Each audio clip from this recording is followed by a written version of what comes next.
Itunya. Ada. Ada.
Warahmatullahi wabarakatuh.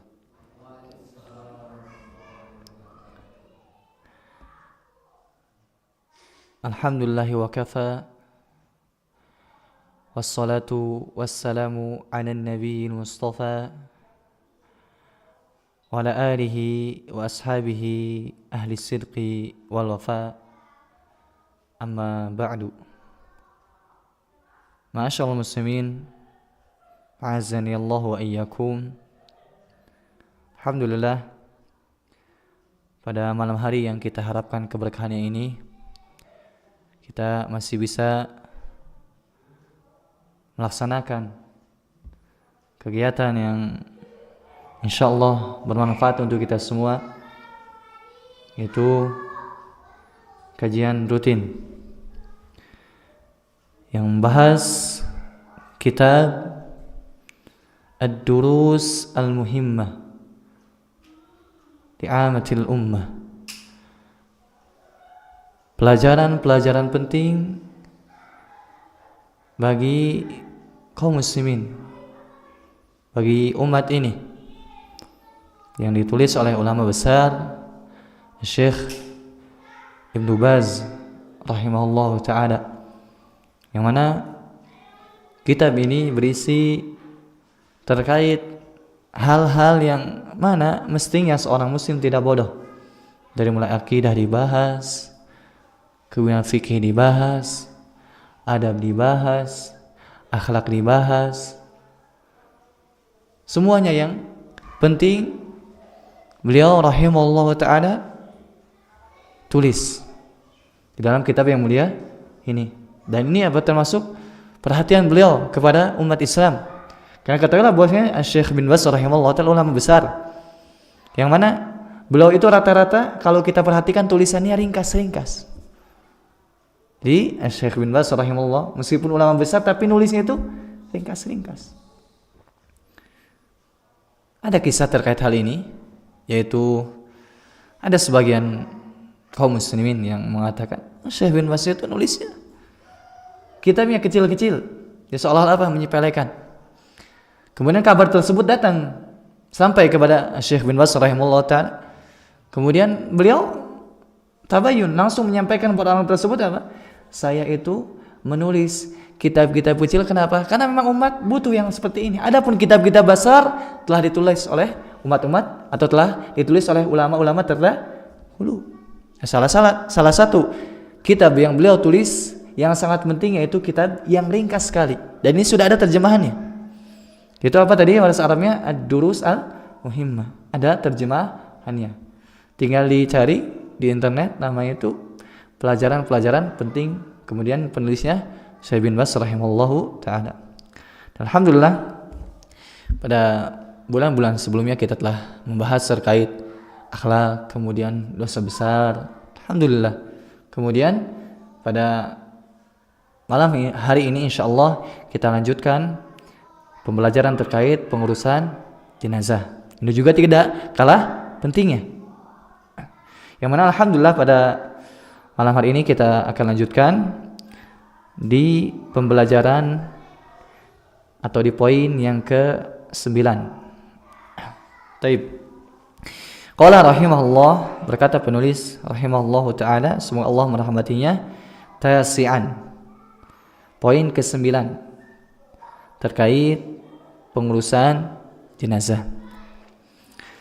Wa yushra'u liman lam yusalli alaihi an yusalli alaihi ba'da dafni.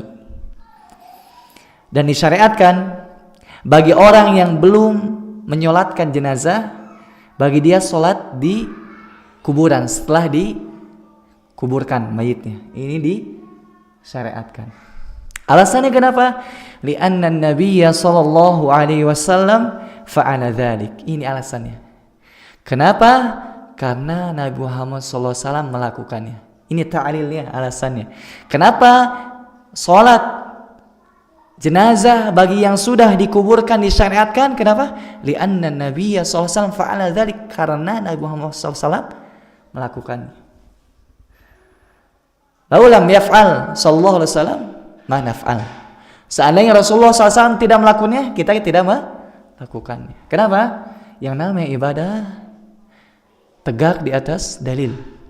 Taufiqi apa? Tegak di atas dalil. Tidak bisa kita mengatakan permasalahan ibadah itu kan ini baik. Kan niat saya baik. Tidak, ibadah itu tidak tegak di atas hal tersebut, tapi ibadah itu tegak di atas dalil. Bukan hanya semata-mata keinginan baik, niat baik, tidak. Sebagaimana perkataan Ibnu Mas'ud radhiyallahu anhu, "Kam min muridin lil khair lam yusib." Betapa banyak orang ingin kebaikan tapi dia tidak mendapatkannya. Artinya dia ingin sesuatu kebaikan, niatnya baik, melakukan yang seolah-olah kata dia baik, akan tapi apa? Banyak dari mereka tidak mendapatkan kebaikan tersebut. Terlebih masalah agama. Agama itu tidak boleh hanya semata-mata kita katakan ini baik. Ini kan sesuatu yang sudah terbiasa di masyarakat, tidak. Akan tapi bagaimana ketika kita beragama itu apa? Tegak di atas dalil. Sebagaimana hal ini. Ketika kita mengatakan bolehnya bagi yang belum sholat jenazah, boleh sholat jenazah di kuburan. Kenapa? Karena ada dalil. Ini yang pertama. Kemudian yang kedua, ulama juga menjelaskan kenapa kita boleh sholat jenazah di kuburan.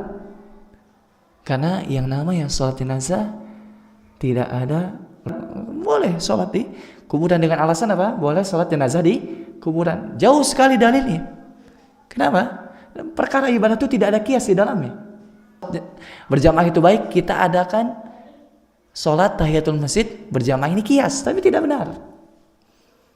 Di alasan kedua tadi apa? Yaitu di sholat jenazah itu tidak ada ruku dan sujud. Kenapa? Ruku dan sujud itu khusus kita berikan untuk Allah Subhanahu wa taala. Apa-apa yang menyerupai gerakan sujud atau ruku tidak diperbolehkan.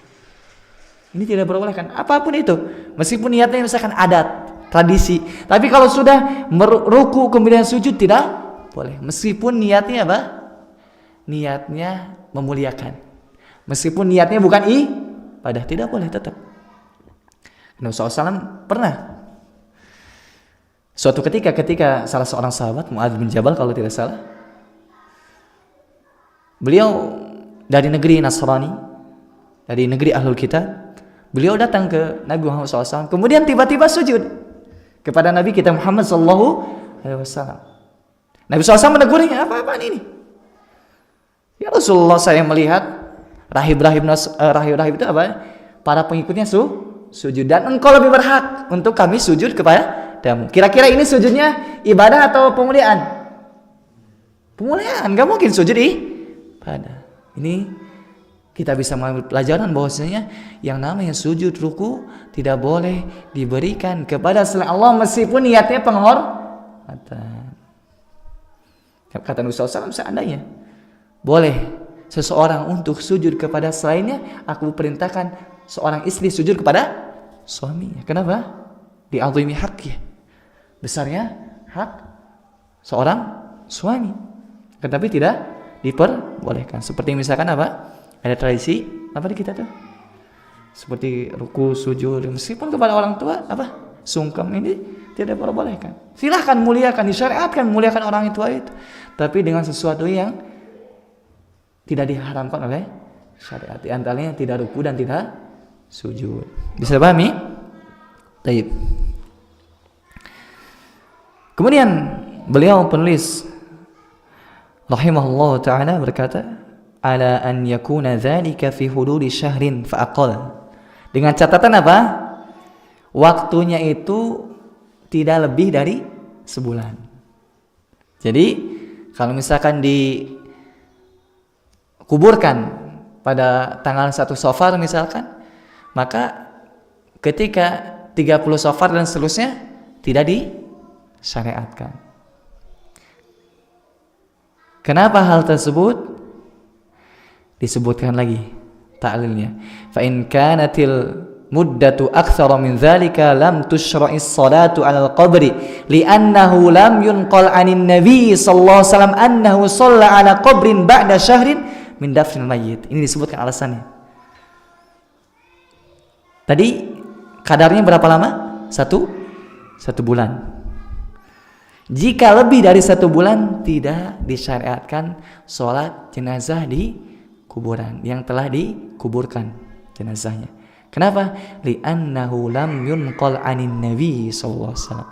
Tidak dinukil dari Nabi Muhammad sallallahu alaihi wasallam bahwasanya beliau sholat untuk jenazah melebihi 1 bulan. Lihat bagaimana kita berjalan di atas dalil mengatakan gitu, ya kita katakan seperti itu. Bahkan nanti ada sebagian ulama yang memutlakan tidak boleh sholat kepada mayit yang telah dikuburkan dengan alasan apa? Nanti kita bahas. Itu khusus bagi siapa? Khusus bagi waliul amr, khusus bagi pemimpin. Alasannya apa?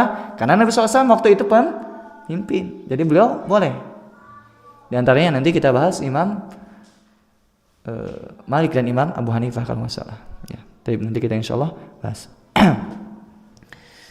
Jadi dalam masalah ini dan masalah agama seluruhnya,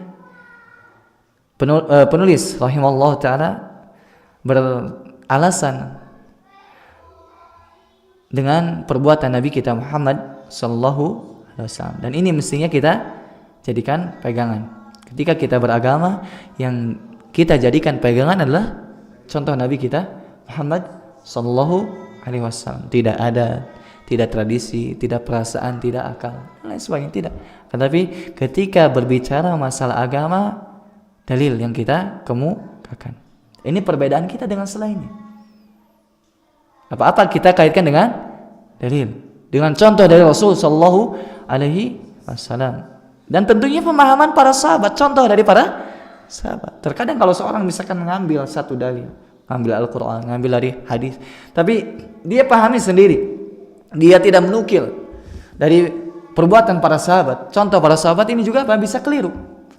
Karena Ahlus Sunnah ketika berdalil itu mesti diperhatikan 2 hal. Yang pertama apa? Yaitu sihhatud dalil, dalilnya harus sahih. Ini pertama. Di Ahlus Sunnah apa? Ketika berdalil dengan 2 hal. Pertama apa? Dalilnya harus sahih. Kalau Al-Quran sahih tidak? Masih sahih. Berarti kalau hadis dilihat hadisnya sahih atau tidak. Yang kedua, sihhatul istidlal, yaitu istidlalnya, cara pendalilannya harus benar. Ini juga tidak kalah pentingnya. Bukan hanya semata-mata dalil yang sahih, tapi yang kedua pendalilannya harus benar. Terkadang dalilnya sudah sahih, Al-Quran, hadisnya sahih, tapi cara pendalilannya salah, berarti ini juga salah. Ini penting, manhaj dalam berdalil, thariqah, cara bagaimana kita berdalil. Yang pertama apa tadi? Dalilnya harus sahih. Yang kedua istidlal, cara berdalilnya harus benar. Dan ini juga insya Allah sudah benar. Kenapa? Tidak dinukilkan dari para sahabat yang Rasulullah SAW melebihi hal ini. Meskipun ada perselisihan pendapat terkait lebih sedikit dari 1 bulan, maka ini ada selisih pendapat. Karena sebagian lagi beralasan Nabi SAW diriwayatkan lebih dari 1 bulan atau sebulan itu sebulan itu apa? Ya ada saja kebiasaan gitu. Tidak mesti misalkan ketika lebih dari sebulan misalkan otomatis total dilarang, misalkan tidak seperti itu. Tapi wallahu alam bishawab. Kita baca syarah dari Syekh Abdul Razak hafizallahu taala, hadhihi al-mas'alatu at-tasi'atu bi sya'ni man lam yatamakkan minas salati 'alal mayyit. Kata beliau hafizallahu taala, ini adalah permasalahan yang ke-9 terkait orang yang dia tidak memungkinkan untuk salat jenazah untuk mayit. Hal lahu an yusalli alaihi ba'da dafni? Apakah dia boleh menyolatkan mayit tersebut setelah ia dikuburkan, setelah jenazah tersebut dikuburkan? Kemudian wa yushra'u liman lam yusalli alaihi an yusalli alaihi ba'da dafni li'anna Nabiya sallallahu alaihi wasallam fa'ala dzalik. Disyariatkan bagi orang yang belum salat untuk menyolatkan mayit setelah dikuburkan, karena Nabi SAW melakukan hal tersebut. Kemudian Syekh Abdul Razak hafizallahu taala menjelaskan perkataan penulis rahimallah, fa fi hadithi Abi Hurairah radhiyallahu anhu anna imra'atan sauda kanat taqumul masjid aw syaban fa faqadaha Rasulullah sallallahu alaihi wasallam fasala anha aw anhu faqalu mat. Dalilnya apa? Yaitu hadis yang diriwayatkan oleh Abu Hurairah. Siapa Abu Hurairah itu? Itu sahabat yang termasuk paling banyak meriwayatkan hadis, 5.000 kurang lebih hadis yang diriwayatkan oleh beliau. Padahal beliau itu apa? Masuk Islamnya terakhir kurang lebih 3 tahun menemani Nabi Muhammad SAW, tapi termasuk orang yang paling banyak meriwayatkan hadis. Bahkan beliau berkata, banyak orang yang mengatakan Abu Hurairah itu apa? Banyak sekali meriwayatkan hadis. Kemudian beliau menyebutkan alasannya. Kenapa? Ketika orang-orang sibuk di pasar, ketika sibuk perdagangan, ketika sibuk bercocok tanam, Abu Hurairah itu apa? Terus menerus membersamai Nabi Muhammad SAW. Bahkan 1 suap, 2 suap cukup makanan. Subhanallah, ini Abu Hurairah. Bahkan disebutkan apa? Beliau itu pingsan disebabkan kelaparan, sering, bukan sekali 2 kali. Bahkan disebutkan apa? Ayan itu kayak apa? Kejang, penyakit. Padahal bukan kejang, tapi apa? Kelaparan. Subhanallah. Tapi Allah abadikan namanya. Allah kenang. Allah jadikan apa? Nama itu disebut-sebut. Ketika beliau disebut apa? Radhiyallahu anhu. Semoga Allah meridai beliau. Subhanallah, ini apa? Usaha yang Allah tidak sia-siakan dari seorang yang sungguh-sungguh. Di antaranya bukan Allah, tidak sia-siakan Allah Subhanahu wa taala. Beliau meninggalkan sesuatu yang mana orang sibuk dengannya, beliau sibuk dengan Nabi sallallahu alaihi wasallam. Sehingga apa? Banyak meriwayatkan hadis. Juga kita bisa ambil pelajaran ketika misalkan kita sungguh-sungguh dalam menuntut ilmu. Meskipun misalkan kadarnya tidak selama orang lain, kalau kita jujur ikhlas karena Allah, kemudian kita sungguh-sungguh memohon pertolongan kepada Allah, maka bisa jadi hasil yang kita dapatkan lebih banyak. Kenapa? Usaha yang kita kerahkan lebih banyak. Karena yang namanya menuntut ilmu, yang namanya belajar itu bukan semata-mata yakni lama atau tidaknya, bukan semata itu.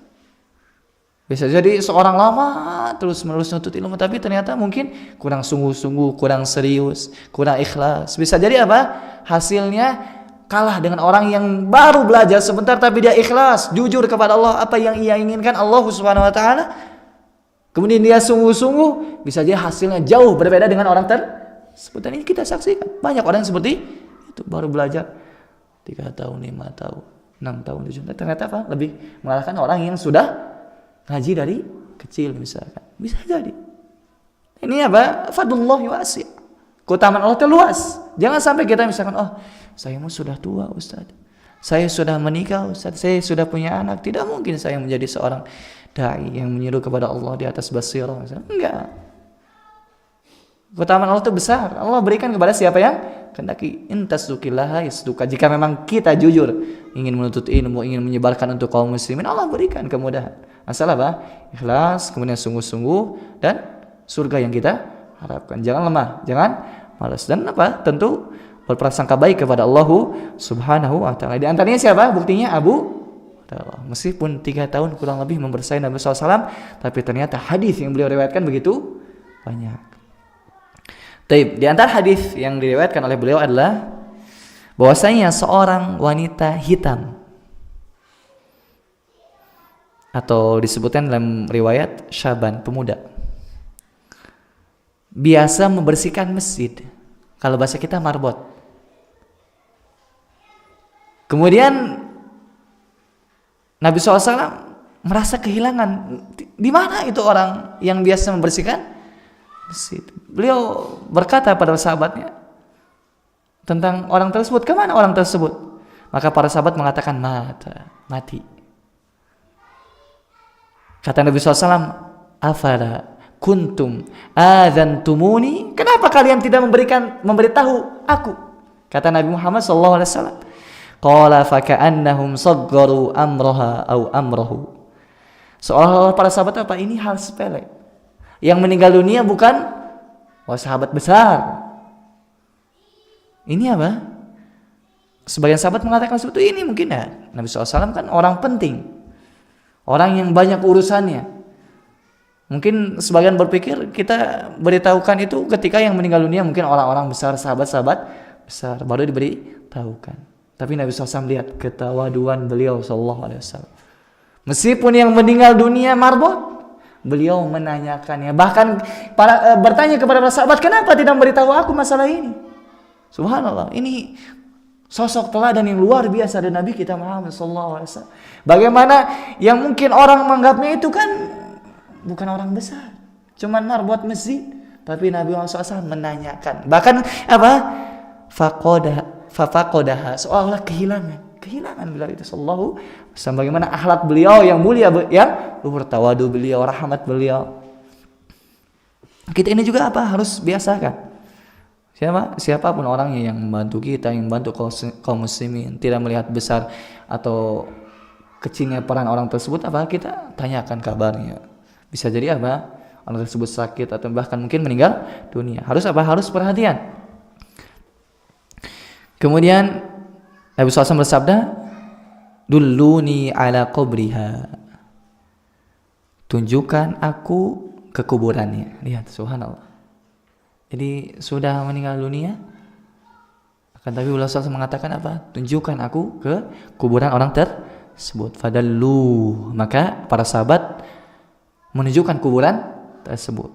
Fasalla alaiha, kemudian Nabi SAW salat jenazah di atas kuburan orang tersebut. Tsumma qala, kemudian Nabi Muhammad SAW bersabda, inna hadhil qubura mamlu'atun zulmah ala ahliha, wa inna Allah azza wa jal yunawwiruha lahum bis salati alaihim. Sesungguhnya kuburan-kuburan itu penuh dengan kegelapan atas penghuninya. Kita ketahui kuburan itu sesuatu yang mengerikan, sempit, kecil, tidak besar, tidak ada lampu di dalamnya, tidak ada yang menemani kecuali amal yang telah kita lakukan. Jika yang kita lakukan amal kebaikan, yang menemani kita amal kebaikan, akan berbentuk seorang yang rupawan. Dan sebaliknya ketika amal buruk, na'udzubillah, yang kita lakukan, yang menemani kita amal buruk tersebut yang berbentuk sesuatu yang jelek, yang buruk, yang berbau. Kata Rasulullah SAW, apa? Sesungguhnya kuburan-kuburan ini penuh dengan kegelapan atas penghuninya. Wa inna Allah azza wa jalla yunawwiruha lahum bisolati alaihim. Dan Allah subhanahu wa ta'ala menerangi kuburan tersebut disebabkan salatku. Ini juga apa? Penting bagi kita untuk berziarah kubur, mendoakan kaum muslimin yang telah meninggal dunia. Kenapa? Kalau sudah meninggal dunia itu tidak ada yang bisa atau tidak, sesuatu itu tidak bermanfaat bagi mayit kecuali apa? Setelah amal soleh yang ia lakukan, amal jariah, kecuali apa? Doa-doa kita kepada mereka. Dengan doa tersebut apa? Yang tadinya kuburan tersebut gelap akan menjadi terang, benderang. Yang tadinya sempit menjadi luas. Kita berdoa kepada Allah SWT, mudah-mudahan Allah SWT berikan kelapangan kita nanti kelak di alam kubur, begitupun kaum muslimin. Allahumma amin. Taib. Wa sifatus salati alaihi ba'da dafni hiya ka sifatis salati alaihi qabla dafni. Dan tata cara sholat atas jenazah setelah dikuburkan itu sama seperti tata cara sholat jenazah sebelum dikuburkan, sama saja, yaitu dengan 4 takbirat, 4 takbir, kemudian 1 salam, ada yang mengatakan 2 salam, la ba'sa insyaallah. Kita sudah bahas kan di pertemuan sebelumnya. Baik. Kemudian penulis berkata, nanti disyarah oleh pensyarah Allah taala, ada an yakuna dzalika fi hududi syahrin fa aqall. Tadi dengan catatan apa? Kurang dari sebulan. Fa in kanatil muddatu aktsara min dzalika lam tushra'is salatu 'alal qabri. Jika lebih dari sebulan, maka tidak disyariatkan salat jenazah di atas kuburan. Kenapa alasan tadi? Di annahu lam yunqal anin nabi sallallahu alaihi wasallam annahu shalla 'ala qabrin ba'da syahrin min dafnil mayyit. Karena tidak dinukil dari Nabi Muhammad SAW bahwasanya beliau sallallahu alaihi wasallam salat di atas kuburan setelah sebulan. Qala Ahmad wa Ishaq rahimahumallah, berkata Al-Imam Ahmad dan Ishaq bin Ruhaih, yusalli 'alal qabri ila syahrin. Disyariatkan salat jenazah di atas kuburan itu apa? Sampai sebulan.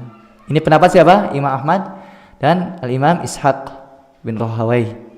Wa qala, dan keduanya berkata. Ini kita belajar tasrif dulu.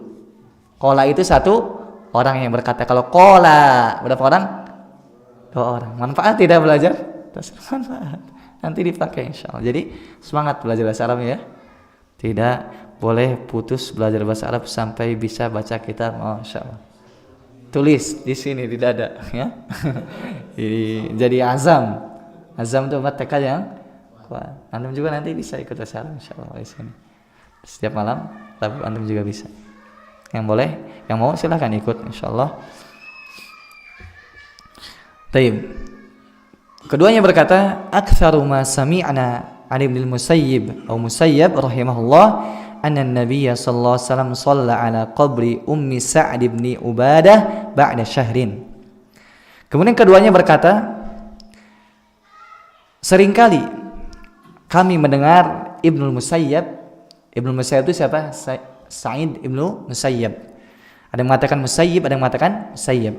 Beliau termasuk apa? Afdalut tabi'in. Seafdol tabi'in. Sebagaimana sahabat itu ada yang paling afdol siapa? Abu Bakar. Nah, di kalangan tabi'in ada yang paling afdol, yaitu Ibnu Musayyib. Beliau termasuk afqahu ahlil Madinah, orang yang paling faqih di penduduk kaum Madinah atau penduduk negeri Madinah. Ada kisah terkait beliau. Beliau itu anaknya perempuan itu faqihah, orang yang punya pemahaman yang sangat dalam terhadap agama. Dilamar oleh anak khalifah tidak diterima. Yang lamar siapa? Anak khalifah, bukan anak presiden, bukan anak raja, tapi apa? Khalifah itu cakupannya luas. Ternyata ditolak, tidak diterima. Kemudian ada muridnya, yang murid tersebut itu biasa hadir di majelis Ibnu Musayyab, hadir di majelis beliau. Kemudian beberapa majelis tidak hadir. Ditanyakan kepada murid tersebut, kemana engkau tidak hadir majelisku? Subhanallah, lihat perhatian seorang guru. Ketika tidak ada yang hadir ditanyakan, bukan sabodotei, mau datang silakan, mau tidak silakan, ditanyakan kenapa tidak hadir majelisku. Kemudian kata muridnya tersebut apa? Saya ngurus pemakaman istriku, dimandikan, diurus, dia akan repot, tidak sempat hadir majelis. Kenapa? Istrinya meninggal dunia. Sudah sini dinikahkan sama anaknya, dan tidak izin dulu ke anaknya, nggak izin dulu, anakku nanti dinikahkan sama muridmu, enggak, langsung didatangkan. Kemudian apa? Ada saksi yang lain, kemudian dinikahkan. Subhanallah. Ini apa? Kayak ketibaan emas. Lebih-lebih rezekinya itu, kaget itu. Pas pulang ke rumahnya itu bilang ke ibunya siapa yang meninggal istrinya tadi, saya dinikahkan oleh anak saya. Saya belum saya, betul. Kaget, belum apa-apa nih, Sudah apa? Belum persiapan kan? Sudah kata ibunya yang meninggal dunia, kata ibu suaminya, sudah kamu tidak boleh bertemu dengan istrimu sampai aku dandani siapa? Istri tersebut kemudian dandani. Kemudian diantarkan ketika dandan. Kemudian kata orang tersebut apa? Ternyata perempuan tersebut perempuan yang sangat solehah, sangat patuh kepada suaminya. Subhanallah, ya faqihah, orang yang paham agama istri. Siapa? Anaknya afdalut tabi'in, anak yang paling apa? Tabi'in paling mulia. Subhanallah. Semoga Allah berikan hal itu kepada kita. Allah musta'an. Taib. Kata Said bin Musayyib apa? Anna Nabiya sallallahu alaihi wasallam ala qabri Ummi Sa'd ibni Ubadah ba'da syahrin. Bahwasanya Nabi Muhammad sallallahu alaihi wasallam menyolatkan Ummi Sa'id, itu ibunya siapa? Sa'ad ibnu Ubadah, setelah sebulan. Jadi ada riwayat yang disebutkan oleh Ibnu Musayyib bahwasanya Nabi SAW menyolatkan ibunya Sa'ad bin Ubadah setelah sebulan. Ini dinukil oleh Al-Imam At-Tirmidzi rahimahullah. Tetapi wa huwa mursal, ternyata mursal.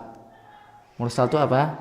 Kalau istilah ilmu hadis, kalau ada misalkan tabi'in mengatakan anin Nabi sallallahu alaihi wasallam, dari Nabi Muhammad SAW, ini mursal.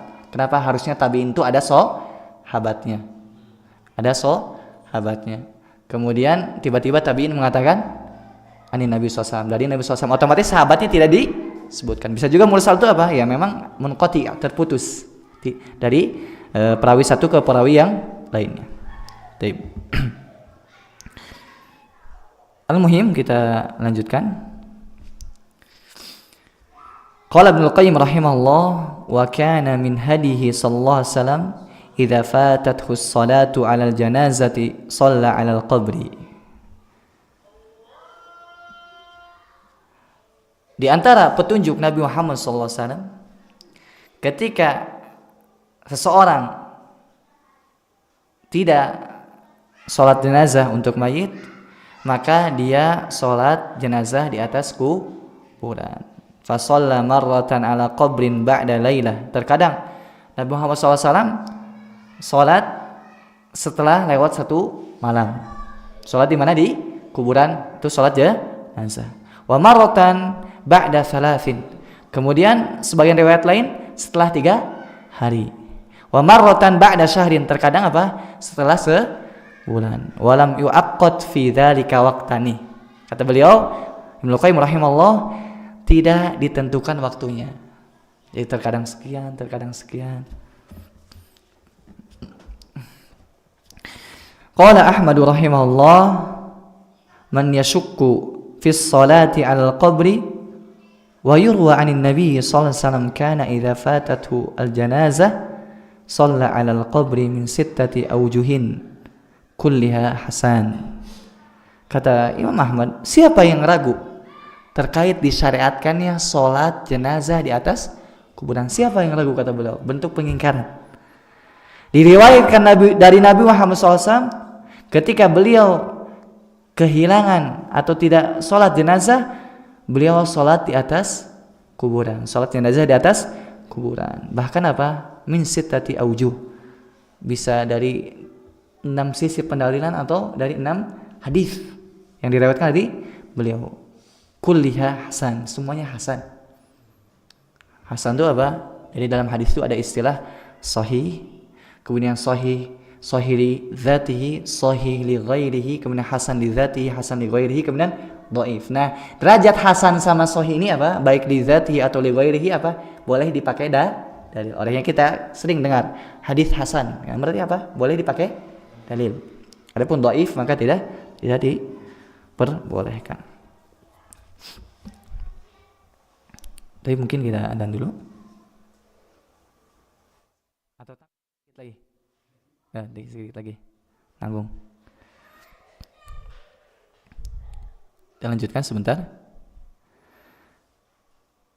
Fahaddal imamu Ahmadu as-salata 'ala al-qabri bi syahrin.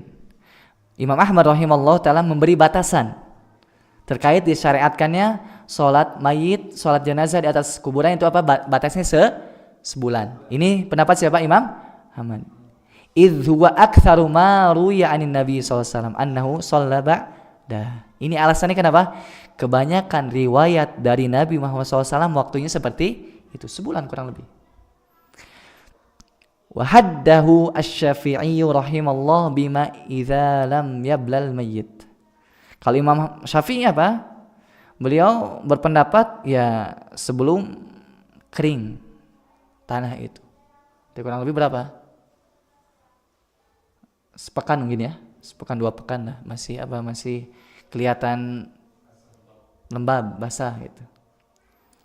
Ini pendapat Imam Syafi'i. Kemudian pendapat Imam Malik dan Abu Hanifah, wa mana minha Malikun wa Abu Hanifata rahimahumallah illa liwalihi idza kana ghaiban.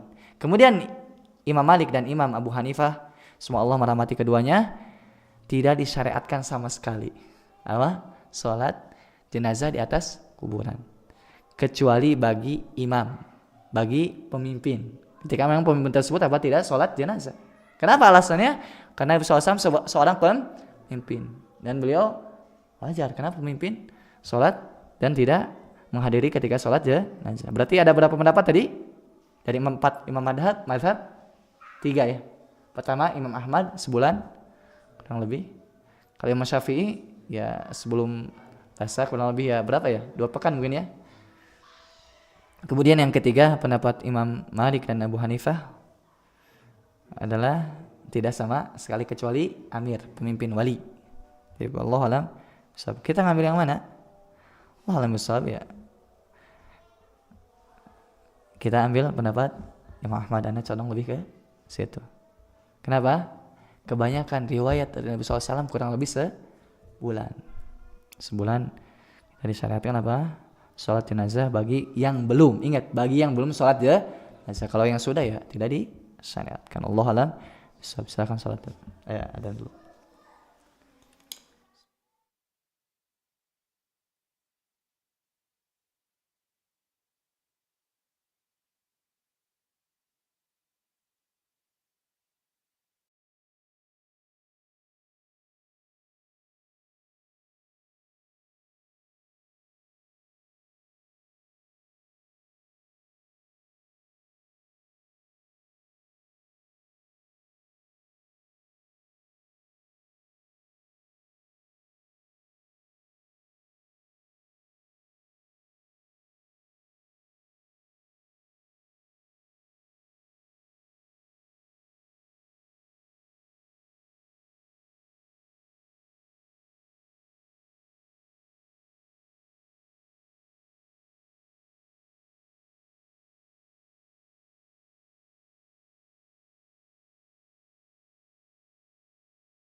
Tapi kita lanjutkan sebentar.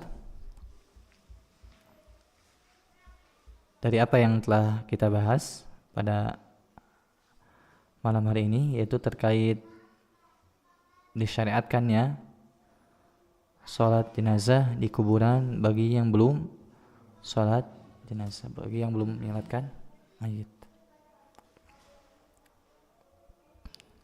Dan dalam hal ini tadi penulis rahimahullah ta'ala memberikan ta'lil, memberikan alasan kenapa hal tersebut disyariatkan. Yaitu kenapa? Karena Nabi Muhammad SAW melakukan hal tersebut. Seandainya Nabi SAW tidak melakukan, tentu kita tidak mengatakan ini disyariatkan. Karena sesuatu itu dikatakan disyariatkan ketika memang ada contohnya dari Nabi kita Muhammad SAW. Karena tidaklah beliau diutus kecuali membawa syariat, membawa wahyu dari Allah SWT. Supaya apa? Supaya syariat tersebut, wahyu tersebut disampaikan kepada kita umatnya. Tugas kita selaku umatnya adalah sami'na wa ta'na.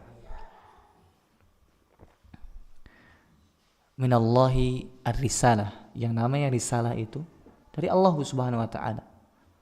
Ada Nabi al-balagh, tugas Nabi SAW menyampaikan.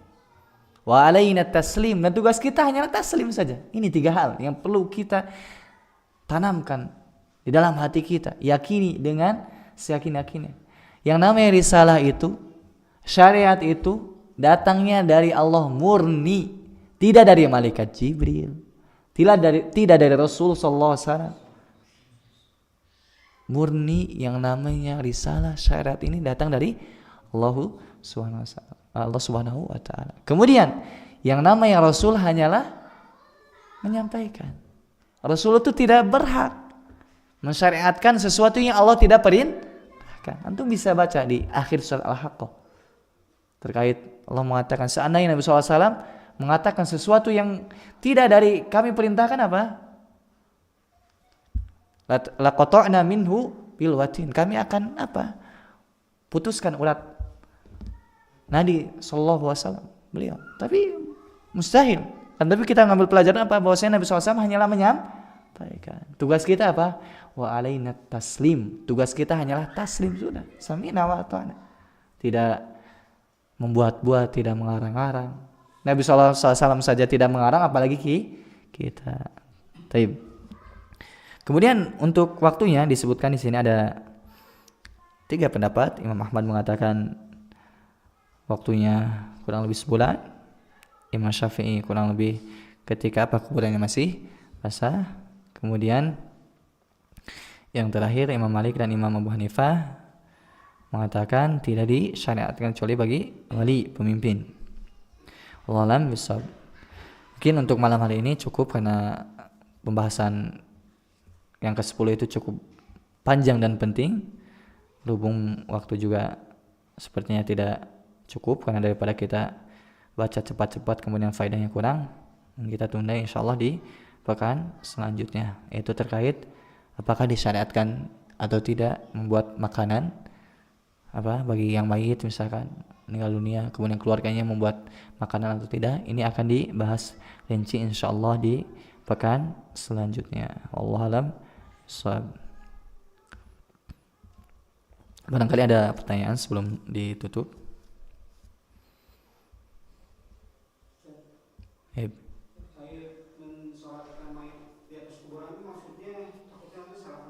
Iya, betul.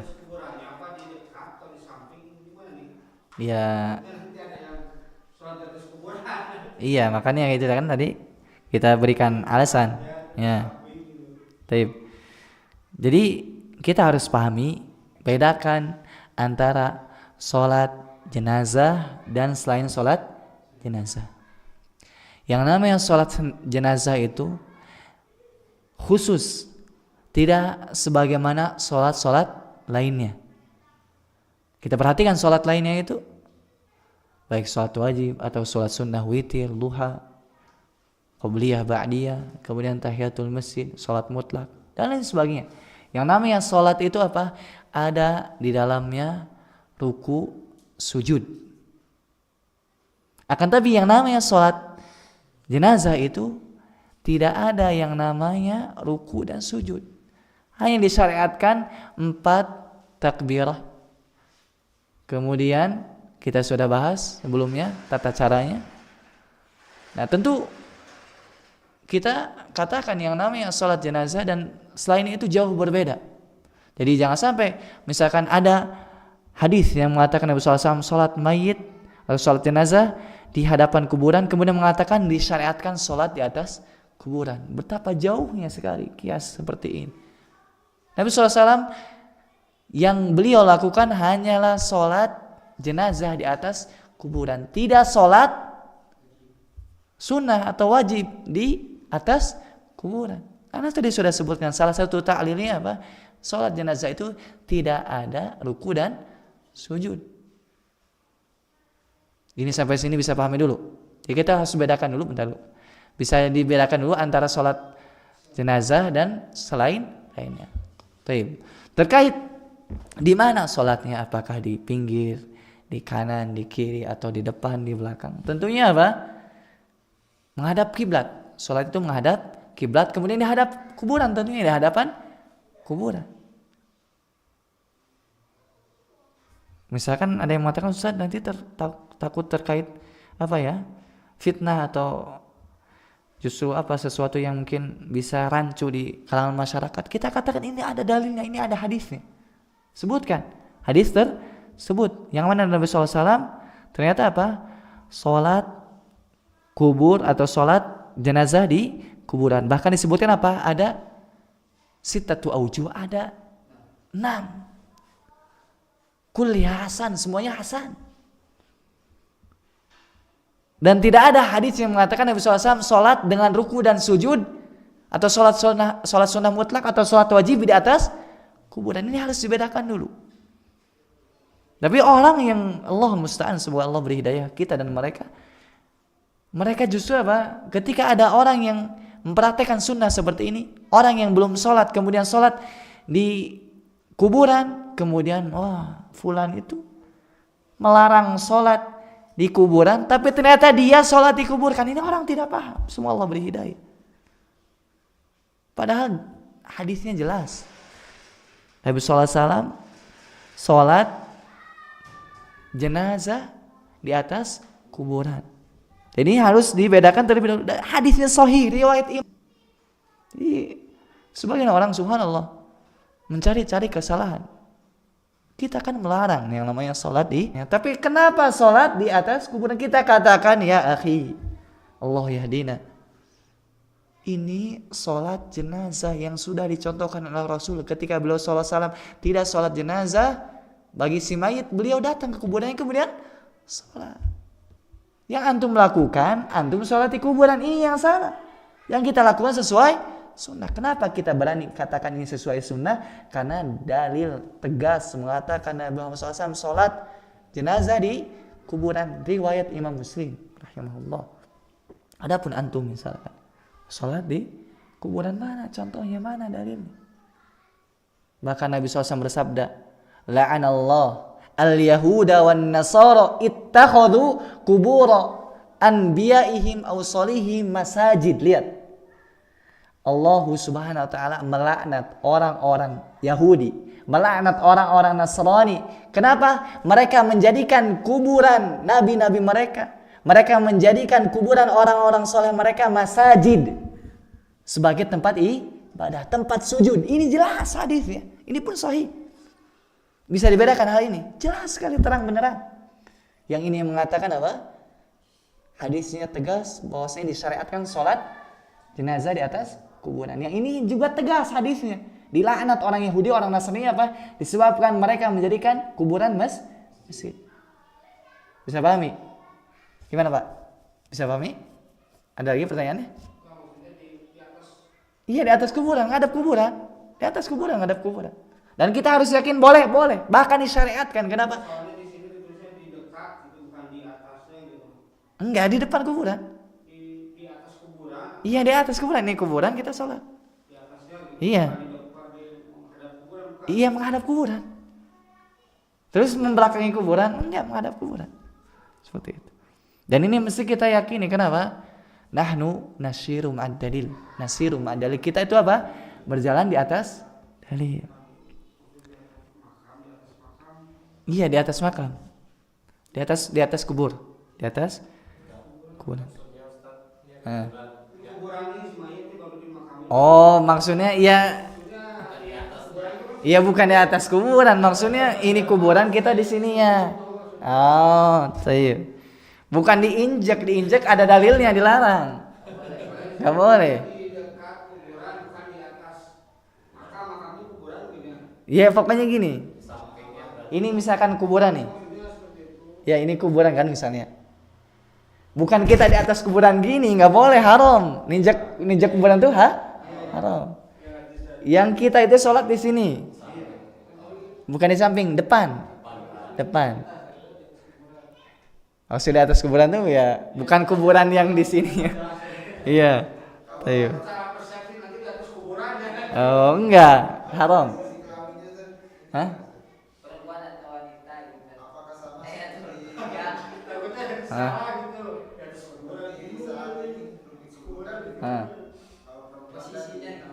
Ya, betul.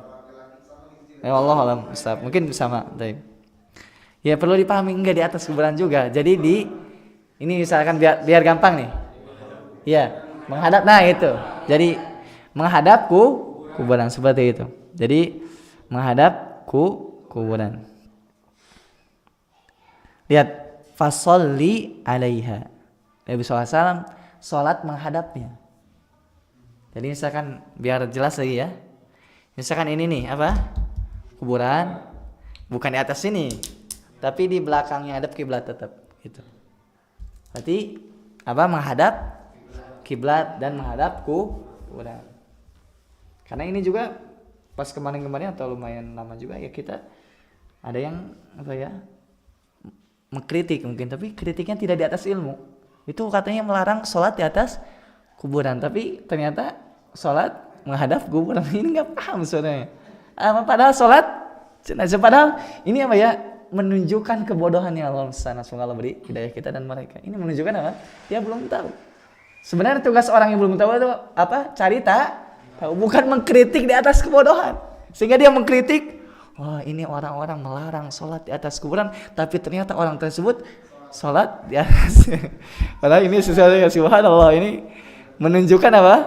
Ini dia belum tahu. Ini juga kita hati-hati. Sebelum kita komen, kita harus membangun di atas ilmu. Bisa jadi kita komen ternyata kita salah. Jadi menunjukkan kebodohan kita. Ini juga salah. Anda pernah dengar tidak kabarnya? Yang kemarin Ustadz kita meninggal dunia itu kan? Rahimallahu ta'ala Ustadz Yazid, rahimallahu ta'ala rahmatan wasi'an. Kan banyak yang belum sholat, kemudian sholat di atas kuburan beliau. Nah, yang kritik malah orang-orang juhala. Allah ya dina. Mengkritik, katanya tidak boleh sholat, tapi ini sholat di atas kuburan. Padahal ini disyariatkan. Allah alam, bisa pahami Pak? Jadi bukan di atas kuburan, injak kuburan ya, tapi menghadap kuburan. Allah alam bisa. Barangkali satu lagi sebelum kita tutup. Cukup ya? Subhanakallahumma bihamdika asyhadu an la ilaha illa anta astaghfiruka wa atubu ilaik. Assalamualaikum.